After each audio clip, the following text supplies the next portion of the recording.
Hello students.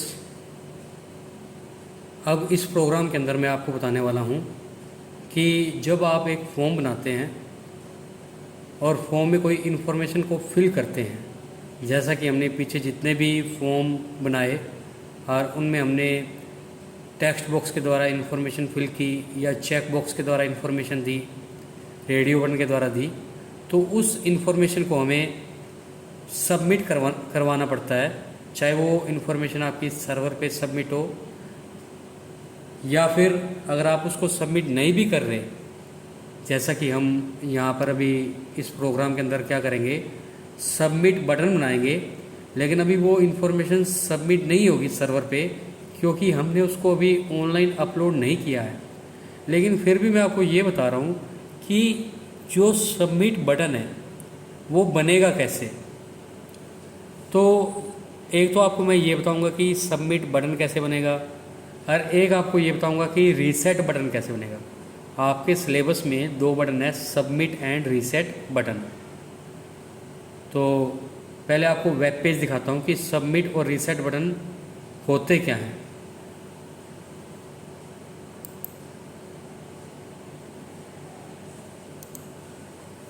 अब देखिए इस वेब पेज को, आप इस वेब पेज के अंदर first name, last name, father name, आपको 3 वैल्यू पुट करनी है। वो वैल्यू पुट करने के बाद आपको ये तीनों वैल्यू सर्वर के पास भेजनी है। तो उसके लिए आप डिपॉजिट वैल्यू बटन पे क्लिक करेंगे। तो ये जो डिपॉजिट वैल्यू बटन है ये एक्चुअल में बटन है सबमिट एक बटन है। इसके ऊपर जो प्रिंट हो रहा है डिपॉजिट वैल्यू, ये आप कुछ भी प्रिंट कर सकते हैं। और एक मैंने आपको बताया रीसेट बटन का काम क्या होता है।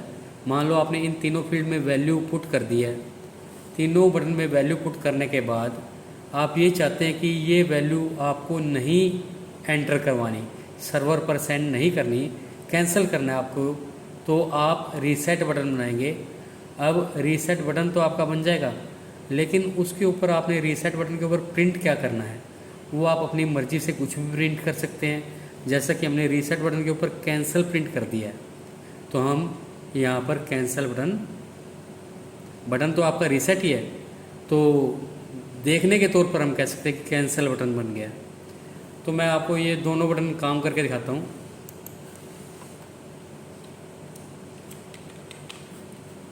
फर्स्ट नेम दे दिया, लास्ट नेम दे दिया, फादर नेम। अब डिपॉजिट वैल्यू, इस पर हम क्लिक करते हैं तो ये वैल्यू सर्वर के पास डिपॉजिट हो चुकी है। और इसी तरह से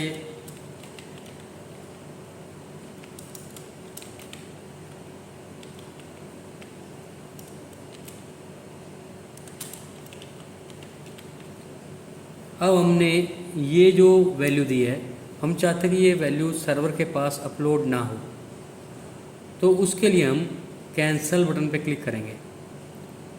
ये वैल्यू सर्वर के पास नहीं जाएगी और कैंसिल हो जाएगी, यानी कि ये कैंसिल वाला बटन रीसेट का काम करेगा। होगा आपका रीसेट। अब ये सबमिट और रीसेट बटन बने कैसे, इसका हम प्रोग्राम देखते हैं।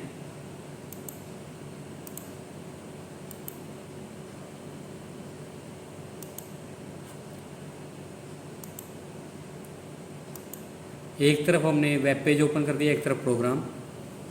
तो शुरू करते हैं। HTML है टाइटल, बॉडी के अंदर बीजी कलर रेड कर दिया है और टेक्स्ट वाइट कर दिया है। देखें आप, आ रहा है बैकग्राउंड रेड आ रहा है और टेक्स्ट वाइट आ रहा है। उसके बाद लेबल, फर्स्ट नेम, और ये आपके यहाँ से लेकर यहाँ तक इन लाइनों में ये बताया गया है कि पहले 3 लेबल कैसे आएंगे और पहले 3 टेक्स्ट बॉक्स कैसे आएंगे। टेक्स्ट बॉक्स बनाना हम पहले ही कर चुके हैं, तो इनमें तो उम्मीद है आपको कुछ नहीं पूछना होगा। अब उसके बाद हम देखते हैं कि बटन कैसे बनते हैं। बटन बनाने के लिए यहाँ से शुरू करते हैं, इनपुट टैग से। ये वाला, ये इनपुट टैग से ही हमारा डिपॉजिट बटन बनेगा। तो ये इनपुट टैग, उसके बाद बटन का एक नाम देना होगा। हमने पहले बटन का नाम दे दिया बटन 1, डिपॉजिट वाले बटन का नाम दे दिया बटन 1, और इसका हमें टाइप देना पड़ेगा सबमिट, टाइप देना पड़ेगा सबमिट। सबमिट टाइप दोगे तो ये जो बटन आपका बनेगा इसका काम होगा कि वैल्यू को सर्वर के पास सेंड कर दे, डिपॉजिट कर दे। अब क्वेश्चन ये है कि सबमिट बटन के ऊपर क्या लिखा हुआ आएगा। जैसा कि यहाँ पर हम देख रहे हैं सबमिट बटन के ऊपर लिखा हुआ है डिपॉजिट वैल्यू, डिपॉजिट वैल्यू। तो आप जो भी प्रिंट करना चाहें बटन के ऊपर वो आप वैल्यू एट्रीब्यूट के आगे लिख दें, वैल्यू एट्रीब्यूट के आगे जो भी लिखेंगे वो बटन के ऊपर लिखा हुआ आएगा। तो ये आपका सबमिट बटन बन चुका है। इसी तरह से आपका रीसेट बटन बनेगा। इनपुट बटन का नाम, टाइप में रीसेट देना है। सिर्फ डिफरेंस ये है कि सबमिट में सबमिट बटन के लिए टाइप में सबमिट देना है, रीसेट बटन के लिए टाइप में रीसेट देना है, और वैल्यू में जो भी आप देंगे वो बटन के ऊपर प्रिंट हो जाएगा। तो आप इस प्रोग्राम का स्क्रीनशॉट लें जल्दी से और इसको अच्छे से रीड करें। कोई दिक्कत आती है कमेंट में पूछ सकते हैं।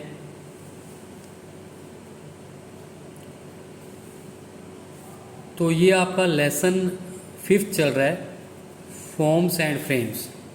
तो मैं आपको बता दूं कि आपके सीबीएसई के सिलेबस में सिर्फ फॉर्म्स दिए हुए हैं, फ्रेम्स का सिलेबस आपके अंदर नहीं है, लेकिन फिर भी मैं आपको एक प्रोग्राम फ्रेम का भी समझा देता हूँ। इसका स्क्रीनशॉट ले लें और वेब पेज का भी।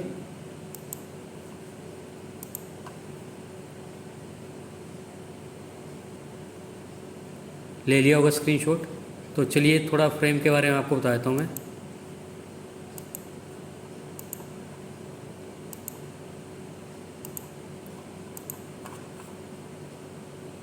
पहले आपको ये पता होना चाहिए फ्रेम होता क्या है। अगर आप अपने वेब पेज को एक से ज़्यादा सेक्शंस में डिवाइड करना चाहते हैं, अगर आप अपने वेब पेज को एक से ज़्यादा सेक्शन में डिवाइड करना चाहते हैं, जैसा कि हमने अपने ये आपको मैं एक वेब पेज ओपन करके दिखा रहा हूँ।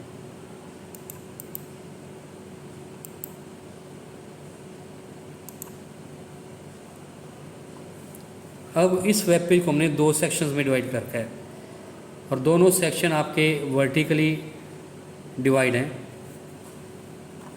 इस सेक्शन को देखें आप, इस सेक्शन के अंदर हमारा एक वेब पेज आ रहा है, इस सेक्शन में दूसरा वेब पेज आ रहा है, 2 वेब पेज आ रहे हैं एक ही वेब पेज के अंदर। आप यहाँ पर कोई भी फाइल ला सकते हैं दोनों सेक्शन में। तो ये हैं आपके 2 फ्रेम, और ये जो फ्रेम का रेशियो है ये आप अपनी मर्ज़ी से डिसाइड कर सकते हैं। अब मैं आपको इसका प्रोग्राम दिखाता हूँ।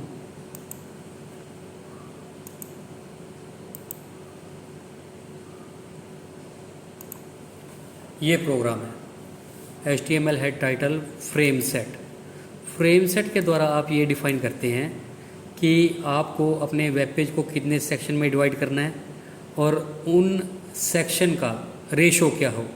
जैसा कि हमने अपने वेब पेज को 2 सेक्शन में डिवाइड किया हुआ था, और जो पहला सेक्शन था वो 70% आ रहा था और दूसरा सेक्शन 30% आ रहा था। तो वो दोनों सेक्शन जो आपके डिवाइड थे वो आपके वर्टिकली डिवाइड थे, क्योंकि हमने यहाँ पर कोल्स लिखा हुआ है। अगर आप उन्हें हॉरिजॉन्टली डिवाइड करना चाहें हॉरिजॉन्टली कर दें, उसके लिए आपको यहाँ पर रोज़ लिखना है। और 2 से ज़्यादा सेक्शन में डिवाइड करना है तो आप यहाँ पे 2 से ज़्यादा रेशो दे दें, लेकिन उनका जो टोटल है वो 100% के अंदर ही आए। तो फ्रेम सेट से आप सेक्शन डिफाइन करते हैं कितने सेक्शन में डिवाइड करना है, और जितने भी सेक्शन में आपने डिवाइड करना है हर सेक्शन में कौन सा वेब पेज आए वो आप नीचे यहाँ पर फ्रेम SRC के आगे यहाँ पर एड्रेस पेस्ट करेंगे कि पहले सेक्शन में कौन सा वेब पेज आए, और यहाँ पर दूसरा एड्रेस आएगा कि दूसरे सेक्शन में कौन सा वेब पेज आए। फ्रेम SRC, इसको आप रीड करें, इसका स्क्रीनशॉट लें और इन सारों की प्रैक्टिस ज़रूर करें। बिना प्रैक्टिस के आपका एक्सपीरियंस नहीं हो पाएगा अच्छे से। तो स्टूडेंट्स आप अगर पीछे वाले लेसन करना चाहें तो उनके भी लिंक दिए हैं, और आपको फिर से एश्योर कर रहा हूँ कि अगर आप ये सब प्रोग्राम कर लेते हैं तो बोर्ड के एग्ज़ाम में आपके 100% मार्क्स आने की गारंटी है। Thank you students.